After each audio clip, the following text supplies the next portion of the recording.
এই লেসনে আমি Corel video স্টুডিওর ইনস্ট্যান্ট প্রজেক্ট নিয়ে আলোচনা করব।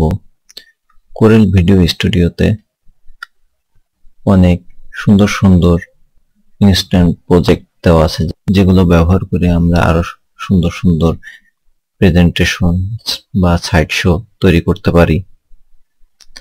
এখানে আমরা দেখছি অনেক প্রজেক্ট রয়েছে।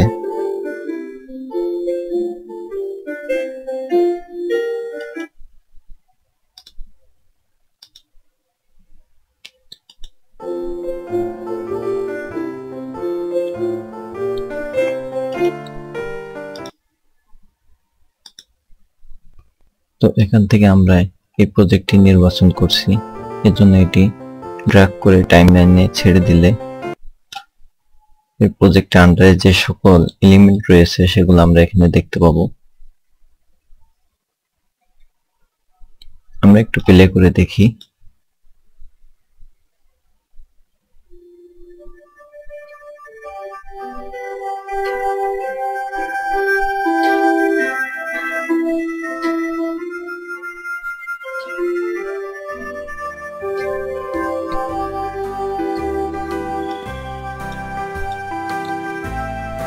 আমরা এটি একটু এডিট করে আমাদের প্রেজেন্টেশন বা সাইট শো আরো সুন্দর করে নিতে পারি।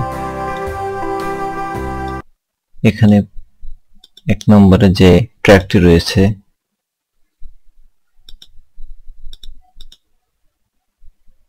এটিতে আমরা রিপ্লেস করে বিভিন্ন ভিডিও বা ইমেজ ইনসার্ট করে নিতে পারি। প্রথমটিতে আমরা একটি ভিডিও ইনসার্ট করে নিই।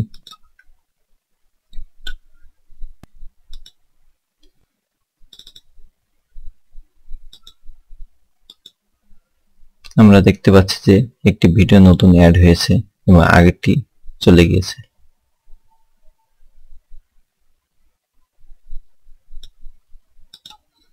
আমরা একটু প্লে করি। আমরা এখানে লক্ষ্য করি যে দুইটি সাউন্ড চলছে একসাথে, এর জন্য এটি আমরা মিউট করে দিই। আমরা একটু বড় করে নিই। এটি আমাদের ট্রানজিশন। আমরা ইচ্ছা করলে এই ট্রানজিশনটিও চেঞ্জ করে নিতে পারি। এখানে আমরা বিভিন্ন ধরনের ট্রানজিশন পাবো। আমরা এই ট্রানজিশনটি সিলেক্ট করে একটি ট্রানজিশন যদি ড্র্যাগ করে আনি এবং এর উপর ছেড়ে দিই, তাহলে এই ট্রানজিশনটি অ্যাপ্লাই হয়ে যাবে, আগেরটি চলে যাবে। আমরা দেখতে পাচ্ছি যে ট্রানজিশনের চেঞ্জ হয়েছে।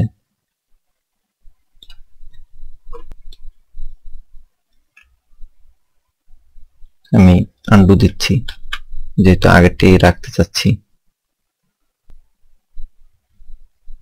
আমরা ইচ্ছা করলে এখানে টেক্সট এডিট করে নিতে পারি। ডবল ক্লিক করলে আমরা এডিট করতে পারবো।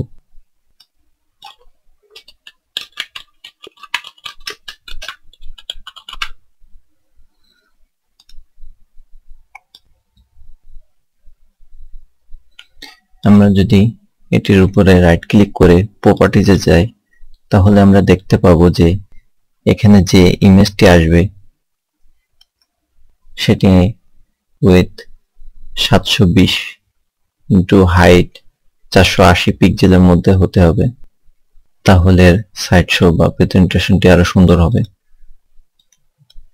আমরা রিপ্লেস ক্লিপ থেকে একটি ফটো ইনসার্ট করি।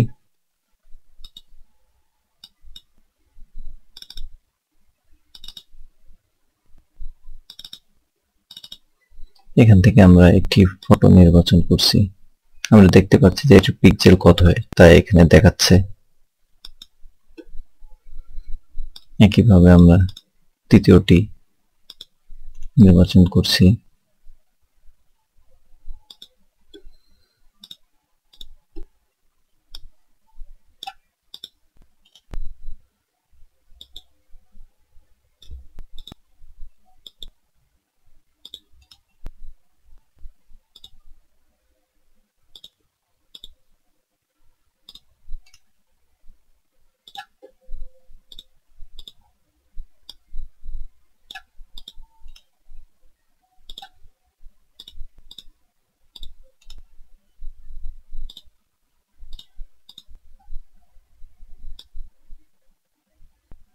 এখন আমরা টেক্সটও এডিট করে নিই।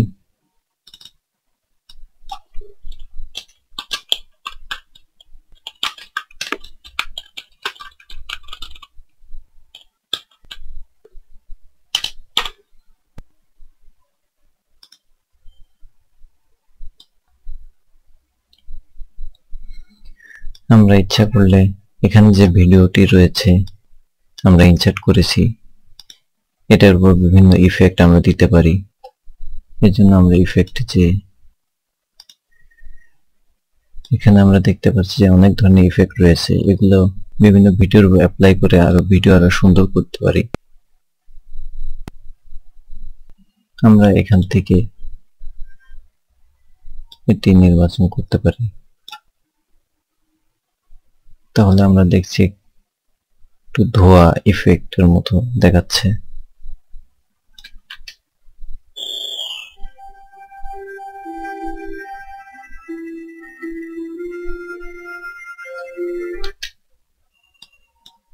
এছাড়া আরো অনেক ইফেক্ট রয়েছে।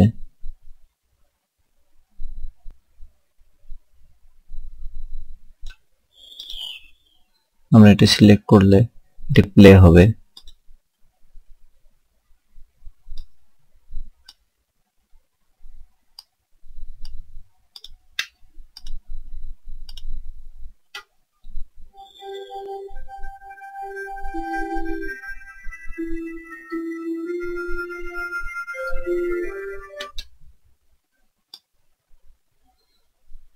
এখন এই প্রজেক্টটি যদি আমরা সেভ দিতে চাই তাহলে ফাইলে এসে এখান থেকে সেভ অ্যাজ আমরা নির্বাচন করব।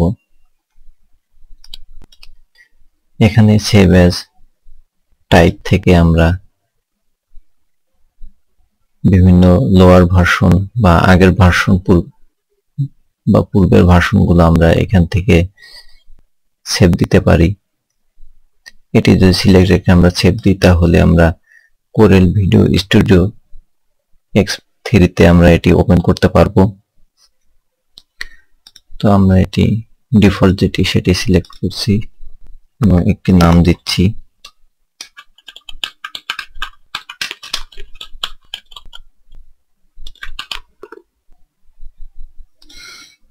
এবং এটি সেভ দিচ্ছি একটি ফোল্ডারে।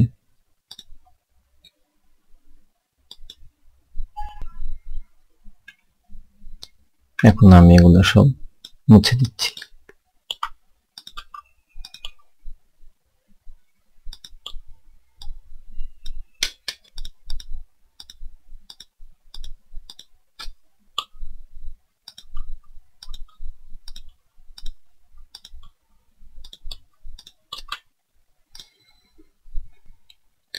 এখন যদি প্রজেক্টটি আমরা ওপেন করতে চাই তাহলে ওপেন প্রজেক্ট থেকে আমরা একটা নো দিচ্ছি, যে ইনস্ট্যান্ট প্রজেক্টটি রয়েছে সেটি আমরা ওপেন করছি। তাহলে আমরা দেখতে পাবো যে আমাদের প্রজেক্টটি সরাসরি টাইমলাইনে চলে এসেছে। এখন যদি এটি আমরা সেভ দিতে চাই বা ভিডিও আকারে এক্সপোর্ট দিতে চাই তাহলে আমরা শেয়ারে চলে আসবো এবং শেয়ার থেকে ক্রিয়েট ভিডিও ফাইল আমরা সিলেক্ট করব। এখানে বিভিন্ন ধরনের ভিডিও টাইপ রয়েছে, ডিভি, এইচডিভি, ডিভিডি, ব্লুরে, ডাব্লিউএমভি। আমরা এখান থেকে কাস্টমাইজে আসছি। এখানে বিভিন্ন ধরনের ভিডিও টাইপ দেখতে পাচ্ছি, এভিআই, এমপি4, এমপিজি। আমরা এখান থেকে এভিআই নির্বাচন করছি এবং এর অপশন থেকে জেনারেলে এসে আমরা এখানে এর ফ্রেম রেট 23.976 এটি নির্বাচন করে দিচ্ছি এবং এখান থেকে ভিডিও পিক্সেল যেটি আমরা 640x480 এটা রাখছি। ডাটা ট্র্যাক থেকে আমরা যেহেতু অডিও এবং ভিডিও একই সাথে এক্সপোর্ট দিতে যাচ্ছি সেহেতু আমরা এটি সিলেক্ট করব। যদি ভিডিও অনলি সিলেক্ট থাকে তাহলে খালি ভিডিওটি এক্সপোর্ট হবে, সাউন্ড সেক্ষেত্রে শোনা যাবে না। এবং এভিআই টাইপতে এসে এখানে যদি কম্প্রেস অপশনে যদি আমরা নান করে রাখি তাহলে এটি এক্সপোর্ট হয়ে অনেক পরিমাণে বেড়ে যাবে। আমরা এখান থেকে স্ন্যাপিক নির্বাচন করে দেব এবং এ পর্যায়ে আমরা ওকে দেব। এখন আমরা একটি নাম দিচ্ছি।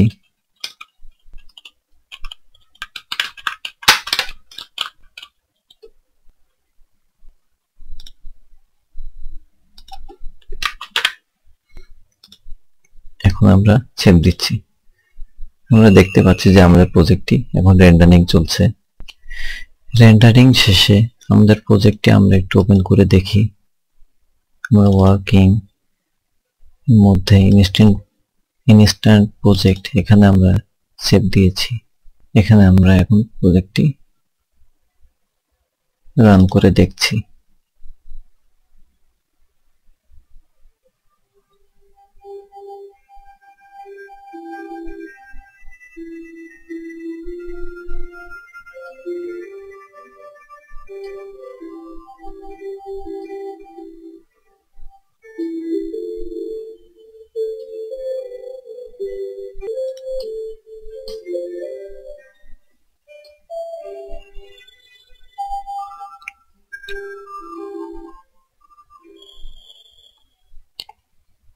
তো এইভাবে আমরা কোরেল ভিডিও স্টুডিওতে ইনস্ট্যান্ট প্রজেক্ট ব্যবহার করে সুন্দর সুন্দর প্রেজেন্টেশন তৈরি করতে পারবো।